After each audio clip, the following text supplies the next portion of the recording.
Hello, and welcome to the MADEcast, the official podcast of the Museum of Art and Digital Entertainment, a series of lectures on video game history as part of the MADE's ongoing effort to preserve history through teaching and displaying playable exhibits of rare games and consoles. While life in the time of COVID has forced us to close our doors, the support of people like you has allowed us to continue to bring history to you through lectures like the one you will hear in a few minutes. I'm Chun.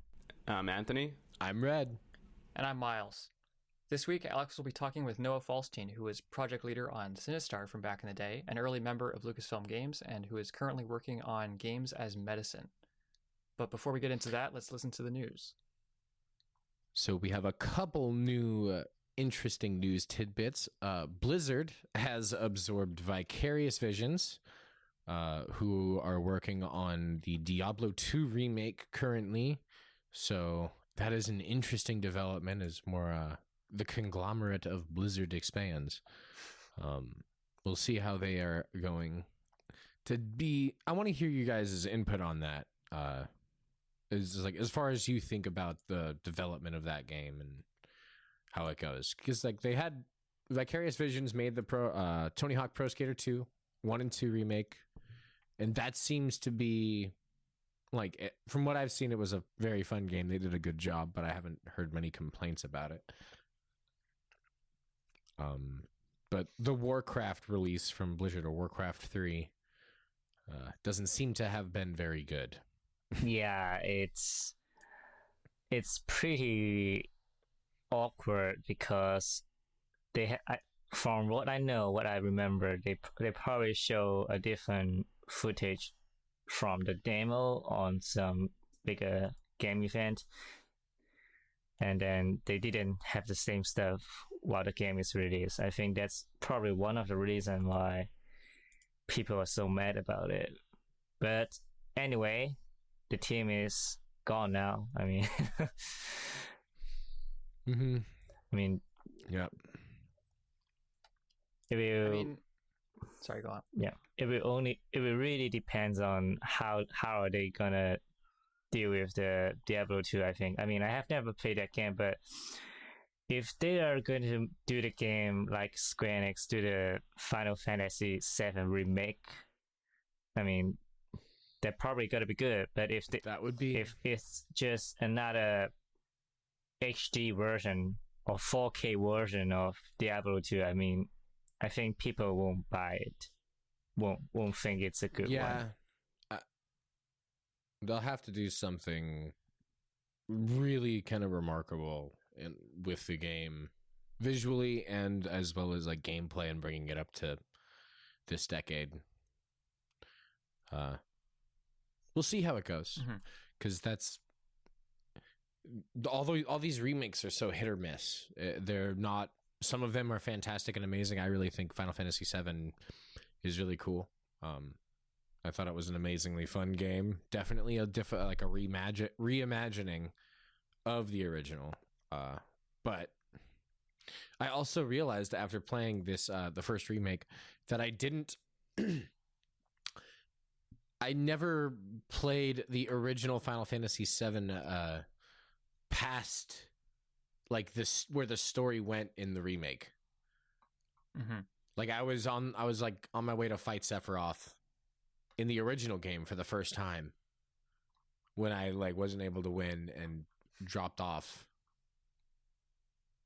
And then when that was like the final sequence in the remake, I was like, oh, I only did like 10% of the game. Yeah, that's when you start worrying about, oh my god, how many episodes they gotta make it into. But meanwhile, you still want to play the game. I mean, yeah, I mean, they said 3. It's gonna be a long journey. I mean, I'm a Kingdom Hearts fan, so. Oh yeah, you are. Yeah, almost forgot about it. It's gonna be forever. Yeah, I'm also just salty. I'm salty about Kingdom Hearts. I'm salty about Kingdom Hearts. There's still salt in the wounds. I mean, just looking over Vicarious Visions' track record, they've done a lot that I recognize here. Like, They've done the Crash Bandicoot games. They've done Oh yeah. God, I remember the Shrek games on the GameCube. Those were fun. Ooh. They did Guitar Hero in the 2000s, 2010s. Oh, really? Which Guitar Hero? Basically all of them. I don't know about it. Oh wow. Okay. And then 2010 to 2020, they've basically worked on Skylanders and Destiny 2 as a support team. Oh, they also helped work on Skylanders. Yeah, Okay. they did Skylanders for many years. I imagine they're still going, but I haven't Nice. kept up with those games. Toys for Bob is kind of like the main Skylanders. They probably no longer work on Destiny 2 because of the split of Activision and Bungie. Oh yeah. Yeah. The only other piece of news that's kind of new news at this moment is Microsoft was going to about double their Xbox Live yearly price, and almost the day, I think it was the day of the announcement, they had an about face and decided not to do it from fierce backlash from fans. Yeah. I wonder why. It was Of course. it was not a good look for them, but the fact that they immediately turned around and said, "Hey, we made a mistake. We're not going to do this," is Let's say the fact it's $20 more expensive in 6 month plan. It's not really a good shape on any kind of price increase or raising the price. Yeah. I mean, like the biggest thing about all this is how much are these CEOs making in comparison to everybody else? That is, how much money are the people at the top making compared to everybody else who works on these games? Because these massive teams, I mean, and even the maintenance on the servers and everyone who's taking care of Xbox Live and on that side, if they're not like, it would be different if the employees were like receiving a direct boost or benefit from something like that. But as is the case with many things that have happened, that doesn't seem to be the case.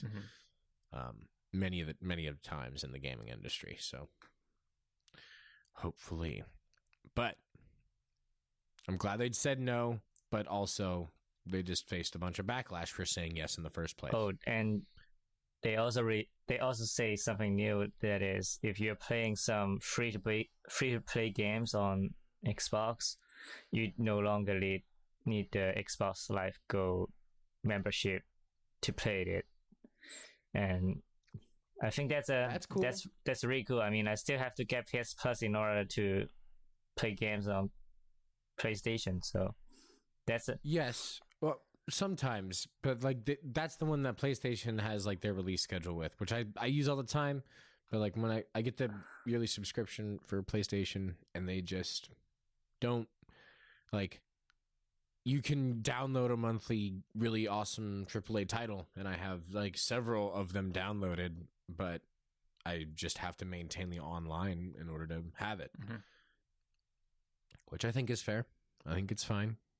Like, to have then access for the largeness of the library. It has been because I've been with it over time for so long that it just comes with it. It's like perks of membership benefit. The longer you're a member, the bigger of a free library you have the potential to get. But I don't know. No, I like that idea that Xbox did with not allowing, you don't have to have gold if you've downloaded them. I think that would be a cool thing for PlayStation to do as well. Like, once you download it, if you've had PlayStation Plus, then you should be able to still play it after. But it's no skin off my bones otherwise, because I plan on getting it anyway. So, Miles, how was I wasn't able to make it to the recording with Noah this week, but how'd it go? You and Chun were able to sit in and listen to the great conversation. Noah is a really good speaker. Like, he is conversational. He made a really interesting topic out of something we've been hearing for the past couple weeks. And his story is really interesting. He's been around in the industry since basically the very beginning, and sort of hearing his insights on how the industry started, knowing the crash of 83, 84 was happening, seeing that, recovering from it, moving on, and still working in the industry and still having the same sort of energy that he had all those years ago is really remarkable. So it's a really good talk. I really enjoyed it. He's a very interesting guy. Look forward to taking a listen. And if you're listening our last podcast too, I mean, it's not going to be rocket science this week, so don't worry about it. Mm-hmm. Yeah, it's not as technical. I promise that not every episode will be that technical, but we'll throw them in there for the super fans out there. Alrighty. Well, I think it's about time. Yeah. We'll throw it on over to Alex and Noah. Give it up for Noah Falstein. Hello and welcome back. Thank you for joining us. Today we have a special treat. We have Noah Falstein, who was one of the first employees at Lucasfilm Games back before it was Lucasfilm, or LucasArts rather. Noah, can you introduce yourself and perhaps give us how did you get that job? Sure. Well, let's see. It was, in fact, it was technically the games group of the Lucasfilm computer division when I started. Lucasfilm Games we picked up when we started to publish, which wasn't until a little while after I began there. I was, in fact, the first person at that company who had a previous career in the games industry. There was, in fact, one question from one of the people there, I'll leave him nameless, who said, well, Noah's been in this industry for 4 years. He may be too set in his ways of, the old ways of doing video games. And the thought of there being an old way of doing video games in 1984 seems kind of silly now, but luckily that didn't stop them. And very briefly, I just happened to hear that they were hiring, and the idea that Lucasfilm, who we only knew from Star Wars and Indiana Jones, was actually going to do video games was just amazing. And I was so overjoyed when I got the chance to do it. I had been working in Chicago on arcade games. I was project leader on a game called Sinistar, and the arcade industry was going through a collapse right at that point in late '83. So I just jumped on the chance and really was looking forward to coming out to California. And that's all it took. Now, you mentioned the collapse of 83. People, these kids today sort of marvel at the concept of it. You knew it was happening at the time. It's an interesting perspective. I mean, did you feel it actually happening in the industry at the time? Well, it was kind of two simultaneous collapses. There was the Atari VCS market just kind of drying up. Mostly because there was just a huge deluge of really crappy games that people were putting out. For a while, any game was making money, so more and more companies made really terrible games. And then when those didn't sell, they sold them at like $1 a piece, and it totally undercut people selling premium games at $20 or so a piece. Nobody wanted to buy a $20 game when they could get 20 other games. And then they said, oh, all these games are terrible. And, at any rate, there was that. But the arcade industry, we're never quite sure exactly how that worked out, but it felt like the novelty wore off, and literally we had a 90% drop-off in revenue from one year to the next of people just stopping going en masse to video arcades. And nobody, I think, has completely explained that except for the fact that it was this brand new thing for a couple of years, and then people lost interest. So since you'd already been working on games, can you give me a perspective of what it was like moving technically from the arcade machines to the setup that they had at Lucasfilm? Well, arcade machines were exciting. I had worked on the VCS and some other home computers before that, and the arcade machines had faster processors and way more RAM, and they were very, very much the high end of the market, kind of what people do for AAA consoles now. So going back to a home computer platform was a little restrictive, but all the stuff was in assembly language at that point, so there really wasn't that much of a difference. And they were at LucasArts, at the games group there, were working mainly on the Atari 800, which was my favorite computer of the time and really the best for games until the Amiga came around. So that made me feel a lot better. The color space of that rivaled the arcade games, unlike Commodore 64 or some of the TI 99-4 that I had been working on. So it was really nice to have at least a good home computer. And technically, no, it wasn't all that different. A little less RAM. It was a 1 megahertz processor, but a 6502 instead of the slightly better 6809 that I'd been using at Williams. So our Patreon subscribers really want to know about the history of adventure games, and you are intertwined with them in an interesting way at Lucasfilm. Can you sort of tell us sort of how did these games even come to exist as projects there? Well, all of us, certainly the vast majority of us in the group, came to Lucasfilm in large part because we were enthralled by Star Wars and by storytelling, like many of the games industry people are right now. We were all, science fiction and fantasy nerds and, loved all that sort of stuff. And it was always in our mind to do that, even with the first two games, Rescue on Fractalus and Ball Blazer. Both the two Daves who did those games each had fairly elaborate science fiction stories behind them that we really kept up that tradition. When first game that I did there, Coronis Rift, there was a very light science fictional background, but we still had spent time trying to figure out what that was like, and we were learning storytelling along the way. So we were just itching to get into something a little more cinematic to bring together what Lucasfilm did as a movie company with this very limited fledgling games group. And that was really the impetus for it. Beyond that, I think the path was that we got a chance to do a game based on the movie Labyrinth that was put out by Lucasfilm with David Bowie and this young actress that I said, she's just not very good. It's her first movie. And have you ever heard of Jennifer Connelly? I wonder what she's doing now. Anyway, that was our first experiment in doing more cinematic storytelling and also coming up with a alternative to the traditional parsers that were being used. And it helped inspire Ron Gilbert, who I had hired to work on that Coronis Rift game, who then wanted to do something new along those lines. And you should probably try and corral him and Gary for Maniac Mansion interviews if you haven't already. Oh, no, definitely. We've got them. We're hoping to grab them down the line. We may poke you to convince Ron a little bit. But after Labyrinth being the first game that actually was a Lucasfilm property, was there any kind of interesting constraints placed on you? Were you allowed to do whatever you wanted? Like, that's an archetype that really became prominent in the late 80s and 90s, like movie game, right? But it seems like you were doing this in your own way, coming at it from a different angle.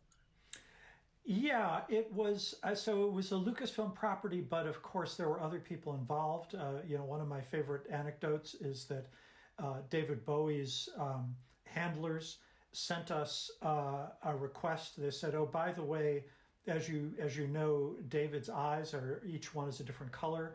Here are the two Pantone colors for his eyes. Could you match these, please?" And this was by this time on the Commodore 64, which, as Chip, I think, would like to say, it had 16 colors, all ugly, and none of them were close. And it didn't matter because eyes were, a single black pixel at that point. And we were really concerned that this would mean that they'd just blow up and in some typical Hollywood fashion tell us that this was unacceptable. But, we explained it to them, and there was clearly a sort of dismissive, "Oh, it's just a video game, nobody's going to care about this stuff, sure, whatever you want." And in general, we had plenty of freedom, never had a lot of involvement with the folks running the movie. David Fox got to work a little bit with Douglas Adams, who was involved in some of the writing. But beyond that, Jim Henson, as far as I recall, He might have been in one meeting with David. There really wasn't a lot of oversight. And George, who was wonderfully supportive to have us do stuff, is not a real game developer, and really wasn't until I worked on The Dig with Spielberg that he suddenly got interested in sticking his nose in and getting excited about stuff. And we were regretful because we all had huge respect for his work, and we wish he spent more time on games, but at least we got some good input from some of his friends. And it makes sense. Douglas Adams would have had an interest because he was already doing games with Infocom, right? And eventually would do Starship Titanic. That's right. And I forget the exact timeline, but we knew a lot of the Infocom guys. I'm still close friends with Steve Moretsky, and I also helped bring Brian Moriarty over from Infocom to Lucasfilm to work on Loom a few years after that. So now I want to take the last 10 minutes to talk about Atlantis, if we can. Indiana Sure. Jones, The Fate of Atlantis. I mean, having the experience of translating a Lucasfilm property in Labyrinth, can you contrast that experience with Fate of Atlantis, where, I mean, literally you're making a sequel to the movies, kind of, or a prequel, or, I mean, this is a piece that goes, this is not a movie, this is a separate story, right? Well, the missing link there is I was also one of the co-project leaders on Indiana Jones and the Last Crusade, and I won't delve into that, but except to say that it was really a proving ground, and I was the only one who carried on from that one into Fate of Atlantis. What I experimented with, and it was, we were very collaborative, so when I say we, it was definitely all of us, but one of the things I pushed for more than the other folks was to try and make games that adapted themselves to the player's interests. So it wasn't forcing the player to play it the way we wanted them to, but they would, essentially, for example, have alternate ways in Last Crusade to get past guards. You could fight your way past them with an action interface, or you could solve puzzles and get a pass signed by Hitler and get past them without having to fight them. And I wanted to take that farther in Fate of Atlantis, and they paired me with Hal Barwood, who had just come to our group at the time, and that was just a marvelous partnership because Hal had been a filmmaker, screenwriter, producer, director for many years, and we were just amazed he was willing to give that up to come work on video games. And I immediately started learning a huge amount from him about storytelling, writing, camera composition, all the sorts of stuff that he learned as a filmmaker. And in turn, my job was to help him understand interactivity. One of the things that I loved was that at first Hal would talk about, well, the film has got to do this, and I said, hell, it's a game. And he kept making that mistake over and over again because of where he'd come from. And one day he said, yeah, my pal Matthew Robbins is working on a new game, and he started to describe it. I said, Hal, you said game, did you mean film? You're finally one of us. But it was great to get him involved. And much like the others, we had a lot of freedom. In this case, because Spielberg is a gamer and was very excited and loved our games, he was involved quite a bit. Hal had worked with him. He'd been the screenwriter on Corvette Summer and a few other of his films. So ghostwriter on Close Encounters. So we had a lot of connection with Stephen. And George got involved peripherally, but it was mostly Stephen who jumped in on stuff. And yet both of them gave us free rein to do whatever we wanted. So didn't feel very restricted. We really wanted to emulate the Raiders of the Lost Ark more than anything else of the three that had been done to the time. And we tried to capture some of the feeling of that movie in our game. That's definitely, I think that's you succeeded in that. And one of the things I wanted to touch on here, I mean, working with Spielberg, there's sort of this archetype in the games industry of people who don't know how games are developed coming in. And, why don't you make them fly? Why don't you give them horn? They've got thousands of ideas, and it's like every one of them will take another year and a half on projects. When you're working with like these story adventure games, though, and with the tools that you had at Lucasfilms, it feels like you could really do quick revisions. Was there a real fast collaborative sort of process thanks to the Scum engine, or? Well, there certainly was within our group. Stephen, and he was really, I guess, the only outside one who kind of spent a lot of time reviewing. We would give him updates rarely, but he was always very open and interested. And then he was one of the first people to play through the game. In fact, I remember he found an obscure bug having to do with installing the game over some partition on the PC.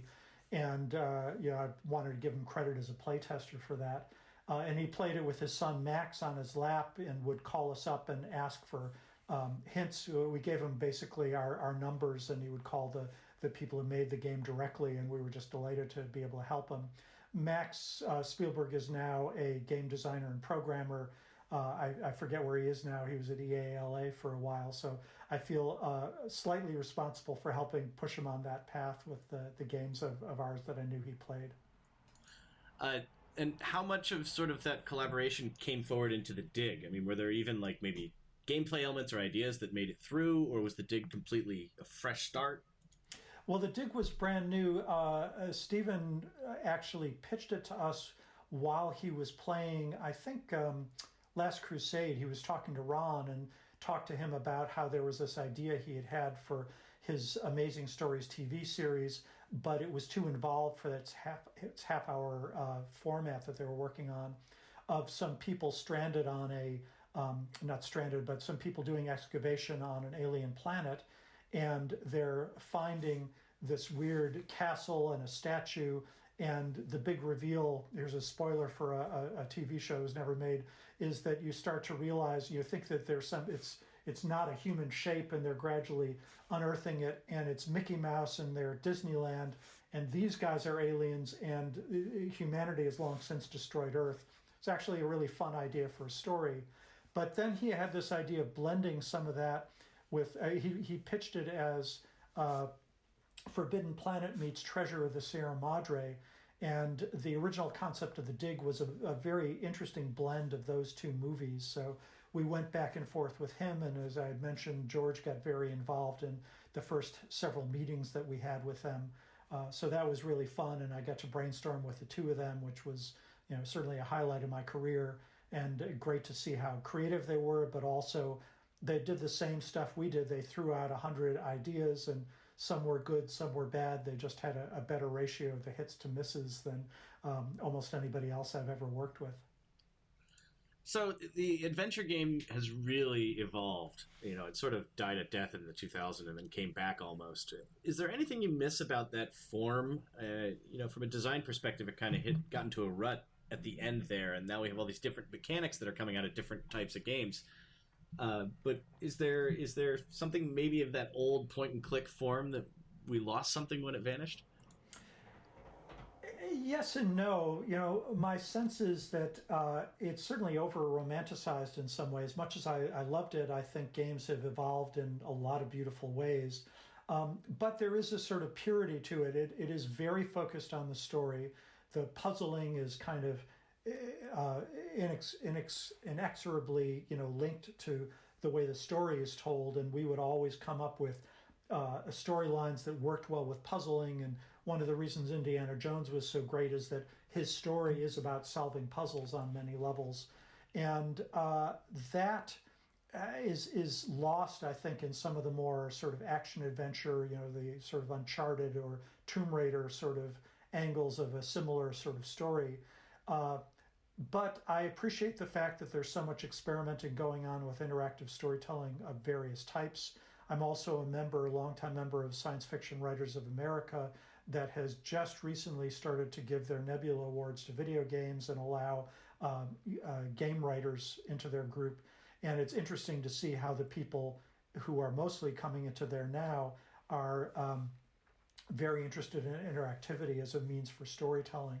So I don't feel bad about the way that adventure games kind of lost the limelight, and then as they've come back, they've been mutated. That's great. I mean, that's just the way that the games industry has always reinvented itself. Oh, thank you for taking the time today. Now, I have a final question here. Well, really two questions. First, what are you working on? What do you want to you can promote anything you got in the works? And then the second thing is, what are you playing now? Okay, well, working on most of the work I'm doing now is in games for health, which is something that's increasingly fascinated me.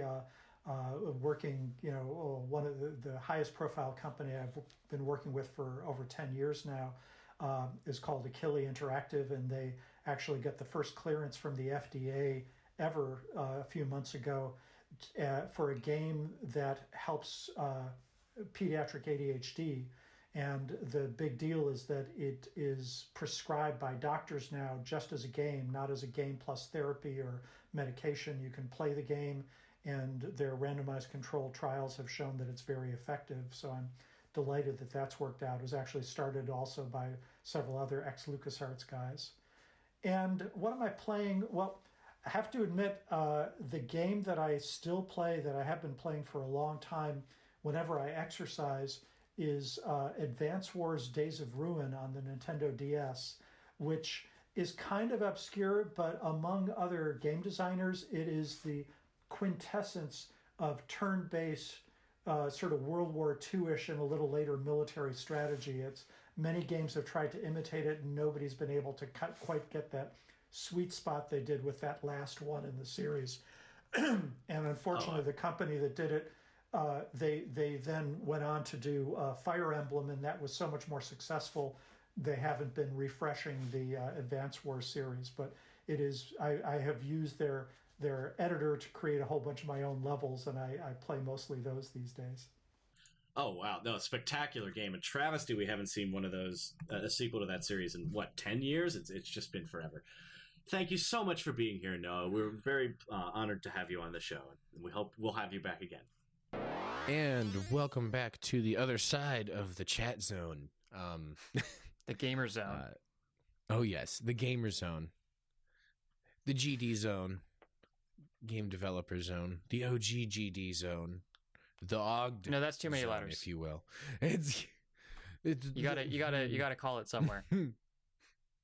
I think you get it's two parentheses letters. O parentheses G, but or D, just G. No, too complex. Just stop thinking about it, Alex. Don't worry about it. It's okay. So I want to thank Noah and Alex for that pleasant conversation. Noah Falstein, super insightful. Also a very pleasant human being, like you said, Miles.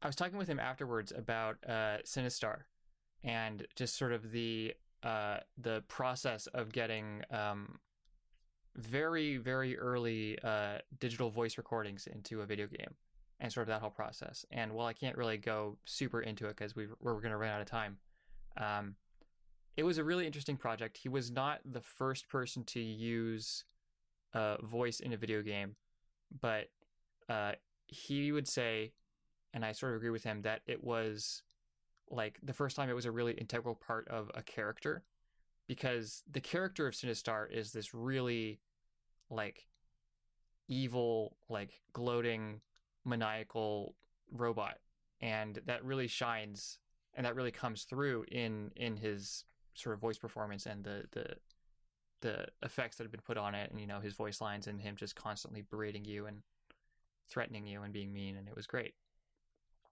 Mm-hmm. It's really interesting. Just the original workarounds on getting voices into games, and like how even in like the old Nintendo days they would just have the most squared off wave, bit wave put into the game that remotely would sound like it. I remember like the early Tecmo Bowl game would have, like hike, score, just different announcements. It's amazing what that you can do when you lower the power and limit yourself. Maximize your limitations. Anyway, that is just about all the time we've got this week. Thank you. Yes, thank you all for listening. Thank you for listening to the Museum of Art and Digital Entertainment's official podcast. If you have any thoughts, questions, corrections, or general museum ideas, please shoot us an email at info@themade.org. We'd like to send a big thank you to everyone who donated recently, and to our Patreon supporters who keep the Made afloat. Patreon donors get to listen to this podcast 1 week before it's released on major streaming services, and we'll continue with that for future episodes every week. Till then, I'm Anthony. I'm Chen. I'm Red. I'm Miles. I'm Red. Okay. We've done great this week, y'all. We'll see you next week. Thank you.